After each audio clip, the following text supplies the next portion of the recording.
In a distant corner of the galaxy, the proud and advanced Galaxian civilization faces extinction. A deadly parasite, engineered to attack only their biology, spreads with terrifying speed. Their science fails, their government isolates them, and the Galactic Council declares their world a forbidden zone. Desperation grows, and hope fades, until a rumor spreads about a species that ignores council orders, a species unafraid to take risks, humans. When a lone human doctor arrives in defiance of the quarantine, the Galaxians expect little. Instead, they witness a very different kind of science, fast, adaptable, and focused on saving lives at any cost. As fear, politics, and survival clash, two very different worlds must work together to create a cure in time. The stakes are nothing less than the survival of an entire species, and the test will prove whether trust can be built in the shadow of extinction. The central research facility loomed before Dr. Its blocky concrete walls a sharp contrast to the flowing, elegant designs Galaxians usually preferred.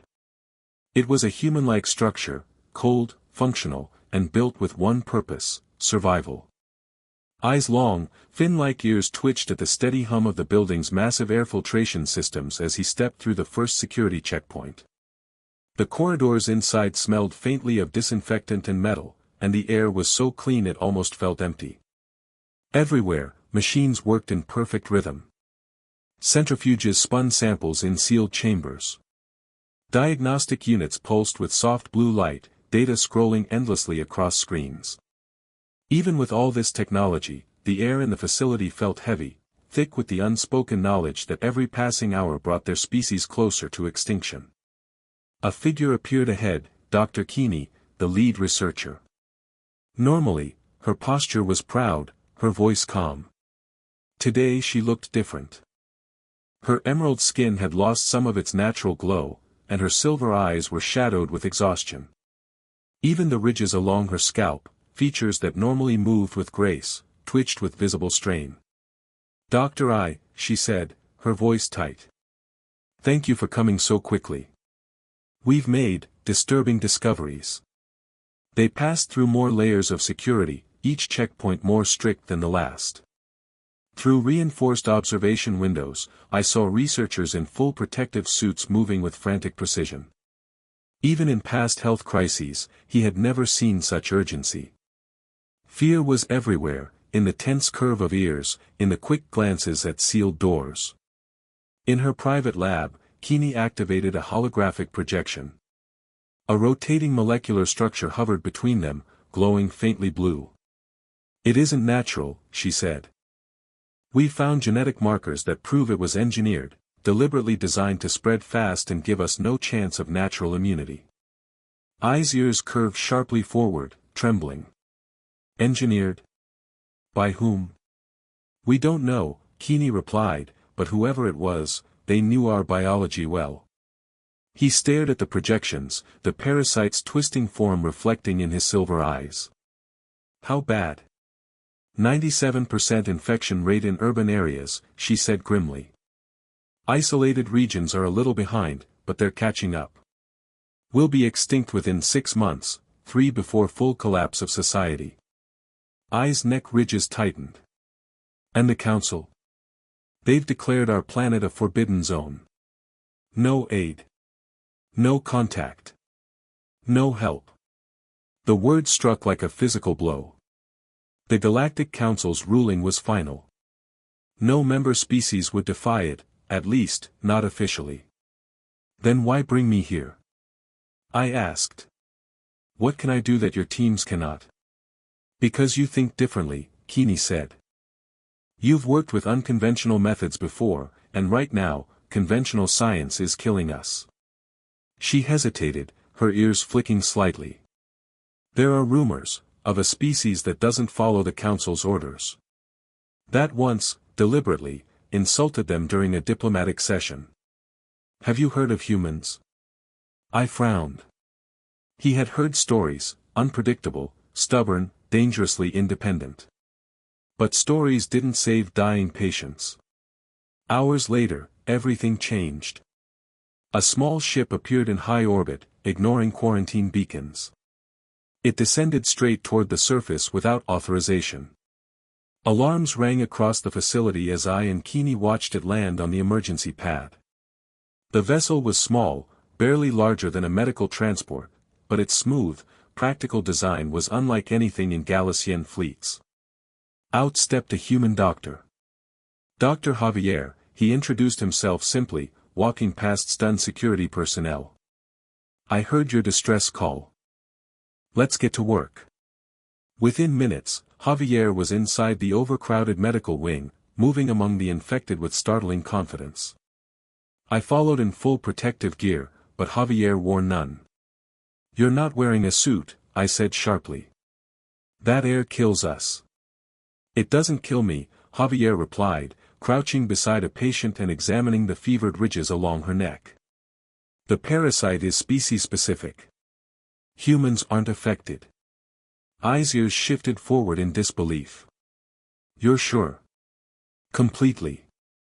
I've already read your people's genetic structure, it's a perfect target for this thing. But we're just different enough to be immune. The human moved from bed to bed, touching patients, speaking softly to them. His bare hands, strange rounded ears, and deep brown eyes marked him as completely alien here, yet the infected watched him with a kind of desperate hope. Why risk coming here? I asked as they walked. The council's quarantine, we don't recognize it, Javier cut in. Abandoning an entire species is something Earth will never accept. He stopped beside another patient, checking her pulse. I've seen extinction up close before. It doesn't matter whose species it is, you fight it. They reached a former reception hall, now packed wall to wall with makeshift beds. The air was thick with the sound of labored breathing. I glanced at the human. How many ships did Earth send? Just mine, Javier said. Too much bureaucracy otherwise. But I have the lab and equipment we need to start right now. I blinked. One ship against a planetary pandemic? The human gave a faint smile. Sometimes one is enough.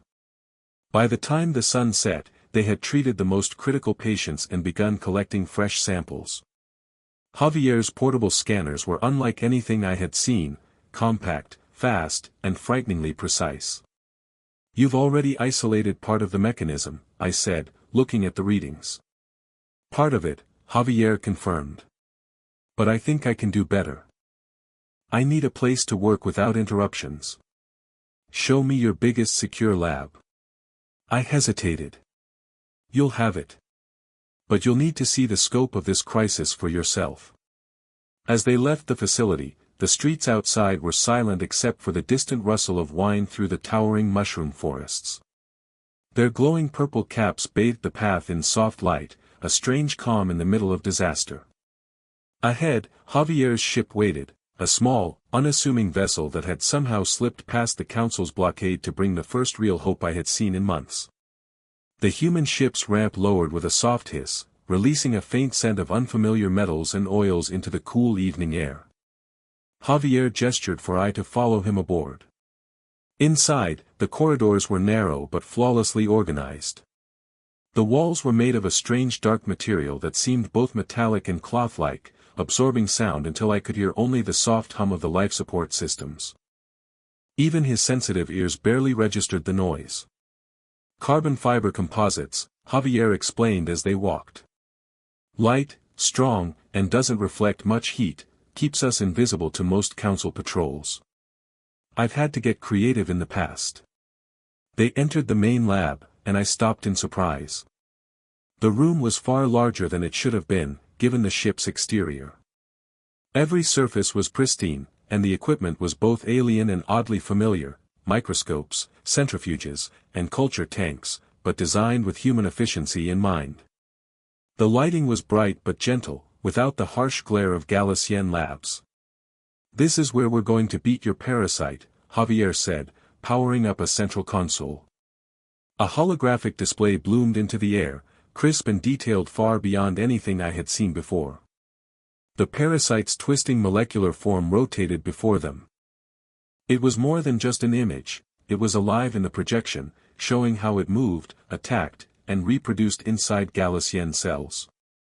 I've already mapped its entire genome, Javier said, adjusting the image with quick hand movements. And I know exactly why it doesn't affect humans. On the display, two molecular structures appeared side by side, one Galassian, one human. They were similar enough to confuse the parasite but different enough to prevent it from locking on. That's the key, Javier continued. We're going to trick your cells into looking just enough like mine that the parasite can't reproduce inside them. I studied the projection. His silver eyes reflected the shifting images, his mind racing through possibilities. How would you deliver such a modification? Our current systems can't, that's the beauty of it, Javier interrupted. We don't need to change your whole biology. We just need to coat your respiratory system with the right protein markers. He moved to a sealed chamber along the wall and opened it, revealing vials of fine blue powder that seemed to glow faintly in the light. Engineered microparticles, he said. Breathe them in, and they bind to the cells in your airways. No parasite reproduction, no disease. Eyes neck ridges tensed in disbelief. And you're certain it's safe? Javier's voice was calm but firm. We've already tested it in simulation with your tissue samples. 99.7% effective. No dangerous side effects. I let out a slow breath. If this works, it will, Javier said, moving back to the console.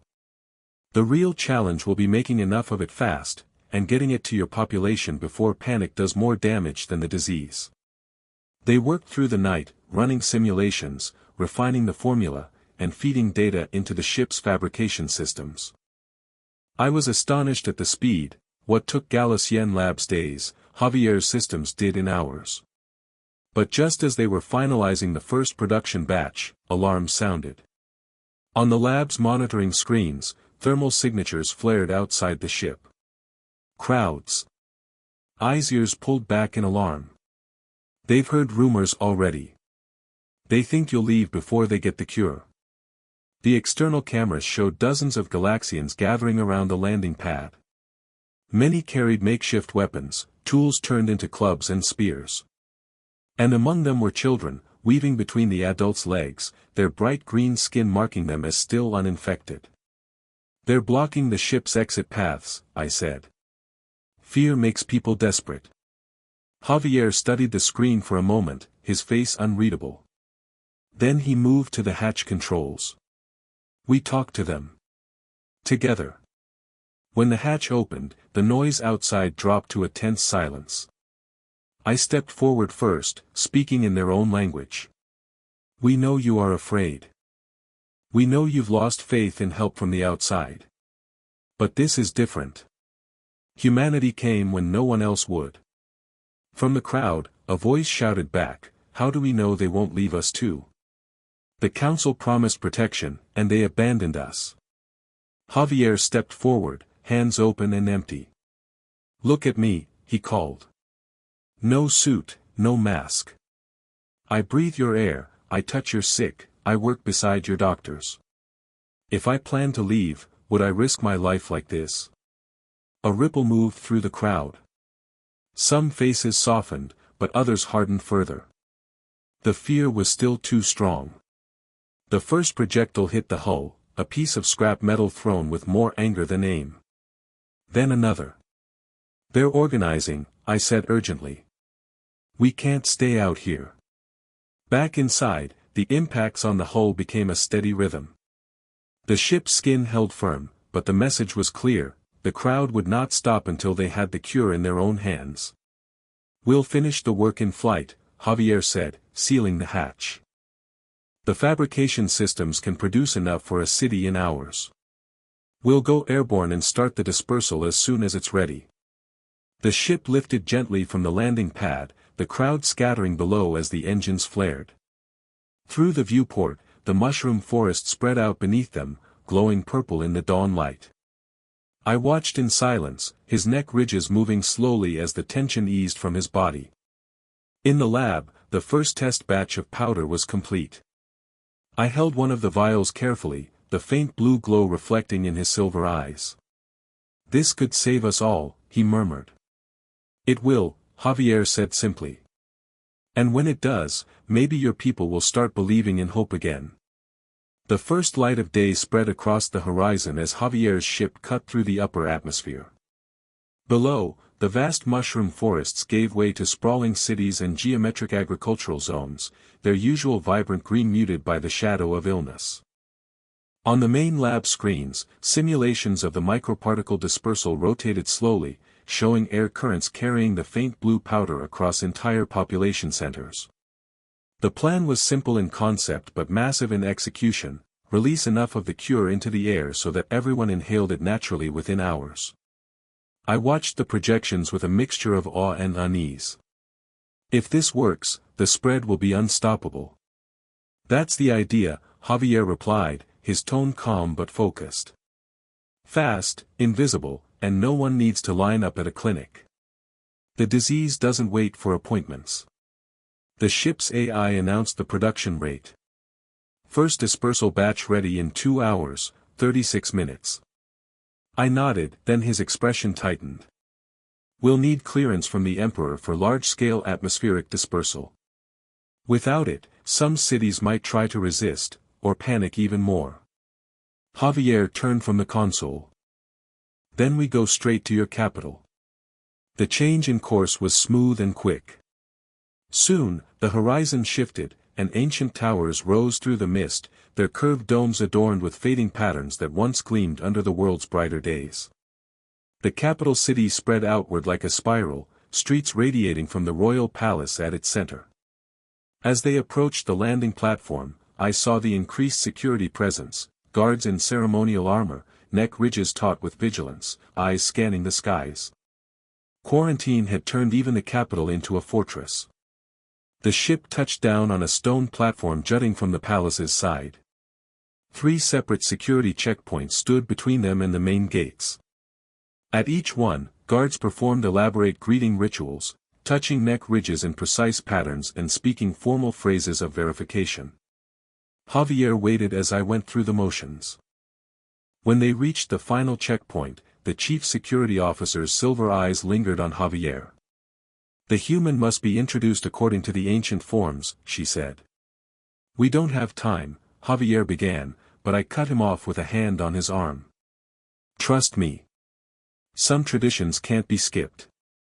I formally vouched for Javier, using the protocol of urgent necessity, a rare clause reserved for threats to the entire species. After a moment's pause, the officer stepped aside. Proceed, Doctor. The human is under your authority. Inside, the palace's corridors were cool and silent. Stone floors polished to a mirror shine reflected the soft glow from hidden lights. Doors bore gemstone handles, and every hallway displayed artifacts from centuries of diplomatic exchanges, reminders of a galaxy that now turned its back on them. They stopped in a small chamber lined with historical records and scientific achievements. The Science Council was waiting, 5 of the most decorated researchers in Galician history. Their postures were rigid, their skepticism plain. Professor Malera, known for groundbreaking work in cellular biology, leaned forward. Your proposal, she said to Javier, violates 3 established principles of zoobiological integration. The protein markers you described should cause immediate rejection. With respect, Javier said, pulling up molecular simulations on his portable display, those principles were built without accounting for human biology. Our immune systems work differently. Your cells won't reject what they've never evolved to recognize. Another council member interjected. Secondary complications are possible. Possible, Javier agreed, but extinction is certain without intervention. He highlighted specific data points. The modification is precise, temporary, and targeted. Your own research, Professor Malera, helped refine the delivery mechanism. I watched as the council members' expressions shifted, not to full acceptance, but to cautious interest. Their ears tilted forward, the Galician gesture of genuine curiosity. Next came the Medical Advisory Board, housed in a chamber whose walls shimmered with patterns that seemed to shift as the light moved. Here, the questions were purely practical, production methods, dispersal strategy, containment of possible side effects. Your delivery system is unnecessarily complex, one advisor said. Our own dispersal units failed, Javier interrupted, his patience thin but his voice steady. Because the parasite adapted to them. It can't adapt to something it's never seen before. I saw it then, how the human's confidence wasn't arrogance, but an unshakable refusal to accept failure. Finally, they were led into the throne room. The emperor sat upon a simple seat carved from the same sacred stone as the palace floor. Built-in diagnostic and communication systems were hidden beneath its smooth surface. The emperor himself looked weary. His emerald skin was paler than I remembered, his silver eyes dimmed. Yet his posture was perfect, his presence commanding. You offer hope, the emperor said slowly, his voice carrying to the far corners of the room. But we have seen hope turn to ash before. Convince me that your solution is different. Javier stepped forward, producing a sealed vial of the blue powder. We can begin distribution today. Every moment we wait, more lives are lost. The emperor's gaze stayed on the vial. Tradition demands the council of elders be consulted. A young advisor broke rank, his voice tight with urgency. My emperor, my district is dying. The death toll rises by the hour. Tradition can wait. The emperor's ears shifted, a subtle sign of deep thought. The room fell silent, every neck ridge tense. Finally, he rose. The ancient forms exist to protect us, he said. But they cannot protect us from extinction. Begin your distribution, Dr. Javier. You have my full authority. A murmur swept the room, relief, disbelief, and hope all at once. The emperor's approval changed everything. Within the hour, the ship was airborne again, heading toward the capital's upper atmosphere for the first release. The microparticle containers were loaded into specialized dispersal units along the ship's undercarriage, each one calibrated to release its contents in a controlled cloud that would drift across the city. On the bridge, I stood beside Javier, watching the sensors track wind speed and air density. The displays showed the capital sprawled below like a living organism, roads and districts forming its veins, the palace at its heart. Ready? Javier asked, his hands hovering over the controls. Eyes neck ridges flexed once in silent affirmation. Do it. A soft chime confirmed the release. Through the viewport, the blue mist began to pour into the morning air, catching the sunlight like drifting crystals. It spread quickly, invisible to anyone on the ground until the angle of light revealed its faint glow. Looks like snow, I murmured. Snow that saves lives, Javier said. The ship's external cameras streamed images of the dispersal. Down below, Galaxians emerged from their homes and workplaces, their silver eyes reflecting the strange light above. Some stood still, watching. Others reached upward as though they could catch the drifting cure in their hands. The sensors began to report exactly what Javier had promised, microparticle concentration reaching optimal levels across every district. The first stage was working. But the waiting began almost immediately. Hours stretched into the afternoon. I found himself pacing the bridge, glancing at the medical feeds from the central facility. Patients still lay motionless, breathing shallowly. The parasite's hold wasn't going to vanish in minutes. Then, toward evening, the first signs appeared. At the central facility, a child who had been nearly unconscious sat up without assistance. An elderly patient, her emerald skin once faded to a sickly green, began to regain her natural vibrancy. In the wards, neck ridges that had been locked in spasms of pain relaxed, and breathing became easier. By the second day, the change was unmistakable. Entire rooms of patients improved at once. Doctors and nurses moved quickly, discharging those who no longer needed constant care to make room for the worst cases. When Javier and I returned to the facility, they walked into a transformed place. The air no longer carried the heavy scent of disinfectant and despair. Instead, there was movement, conversation, even laughter. They're recovering faster than I expected, Javier admitted, scanning a patient with his portable unit. Silver eyes shone with cautious relief.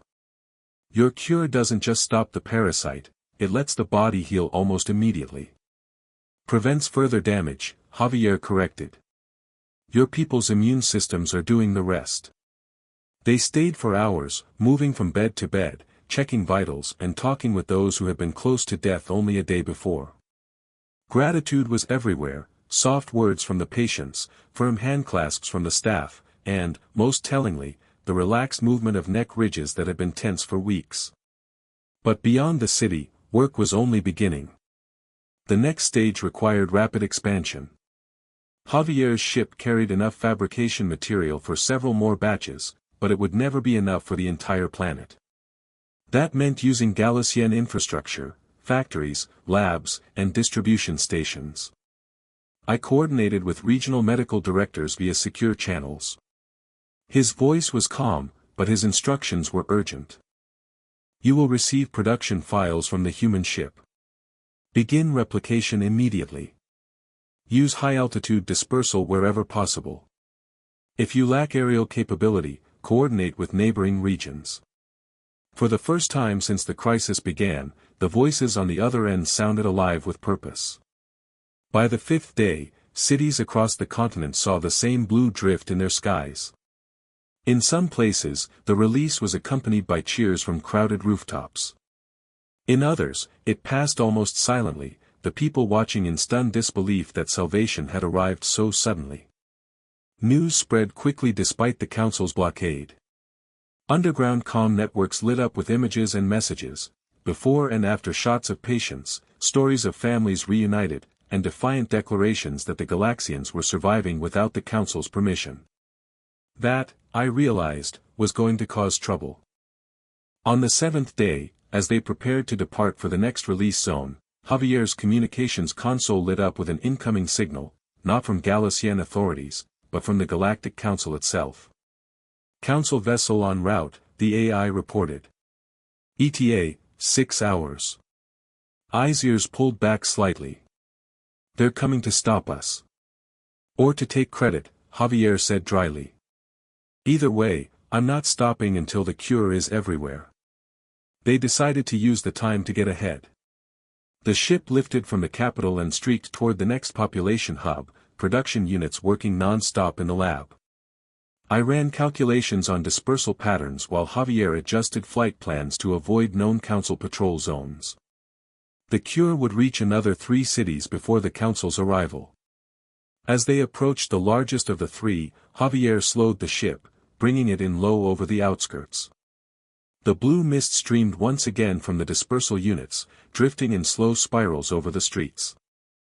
This time, the reaction from below was immediate, cheers, waving arms, and glowing eyes turned toward the ship. I watched from the viewport, his neck ridges moving with quiet pride. They're not afraid anymore. That's the first step toward survival, Javier said. But even as they completed the run, warning lights flashed on the console. Long-range sensors had detected the council vessel breaking through the blockade perimeter, fast, heavily armed, and broadcasting orders to cease all operations. Javier ignored them. We've got one more city before they reach us. They pushed the engines hard, the ship skimming over the forest canopy. The last dispersal run was smooth and quick, the blue mist trailing behind them in the golden light of sunset. By the time they turned back toward safe airspace, the council vessel was minutes away. I glanced at Javier. If they board us, they won't, Javier said, his eyes fixed on the displays. Not before we finish the job. The council ship loomed into view, its polished hull gleaming in the fading light, blocking their path. A voice crackled over the comms, human vessel, power down and prepare for inspection. Javier's hand hovered over the controls. We might have to talk our way out of this one.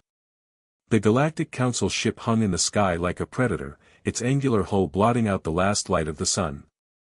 Its comm signal came again, this time sharper. Human vessel, cease all operations and prepare for boarding. You are in violation of Council quarantine orders. Javier leaned back in his chair, calm despite the size and firepower of the ship blocking their path. "You answer, he said quietly. "They're your people's protectors. Let's see if they'll admit what they've been doing." I opened the comm channel. "This is Dr. I of the Galician Medical Authority. Your orders are noted, and denied." There was a pause on the other end, followed by a voice filled with disbelief. "You are refusing a direct order from the Council." "Refusing an order that condemns my people to extinction," I said, his silver eyes flashing. "We are distributing a cure. You have no authority to stop us." The channel went silent, but the Council ship didn't move aside. On the sensors, I could see smaller craft launching, interceptors, meant to surround them. Javier's hands moved over the controls, the ship shifting into a defensive posture. "If they think they can outfly me, they haven't met a human pilot." Within moments, the interceptors closed in.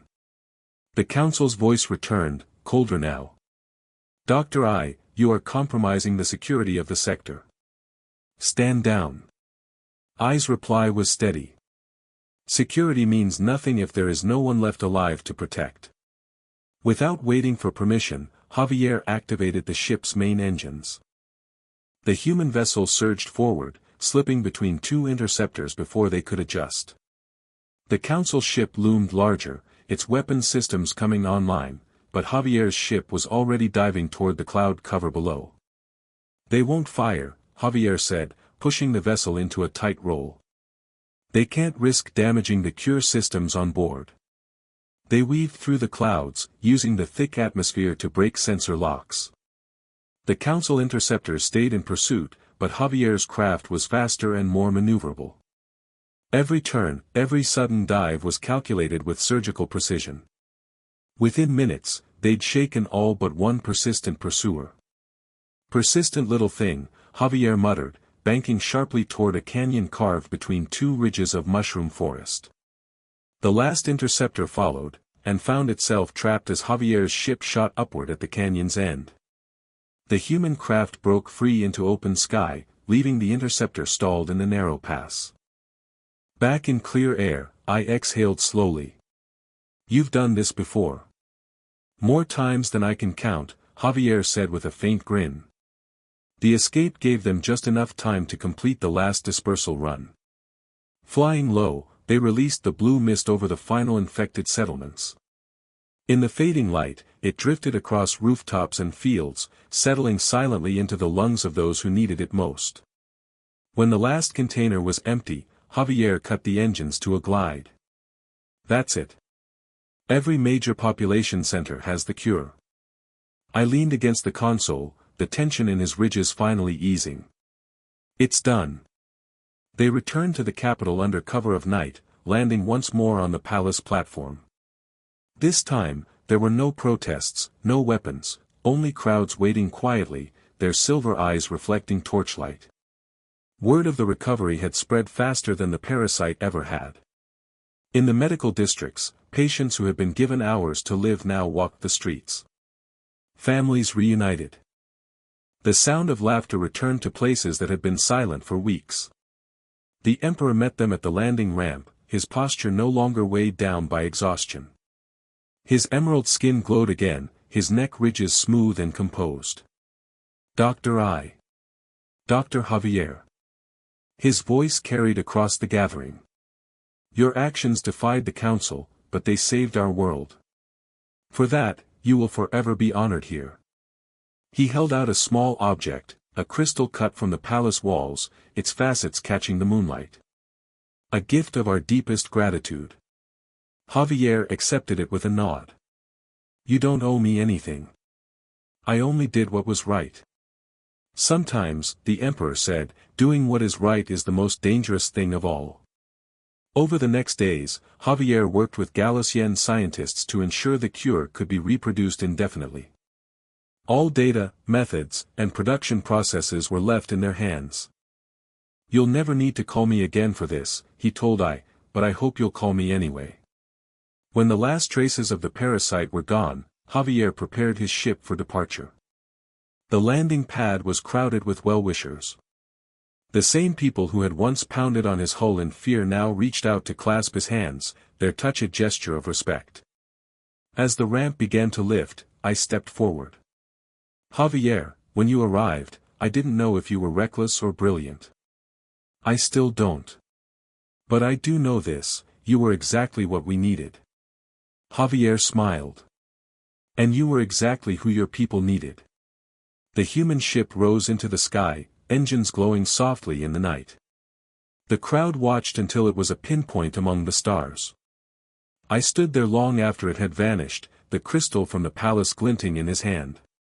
Above, the stars stretched across the darkness, one of them the sun of a distant blue world called Earth. And I knew, with a certainty that steadied his heart, that the future of his people would not be decided in the council chambers, but in the hands of those willing to help, no matter the cost. Somewhere out there, a human ship was already moving toward its next mission. And if the day came when the Galaxians were called to return the favor, I knew exactly what his answer would be. Yes.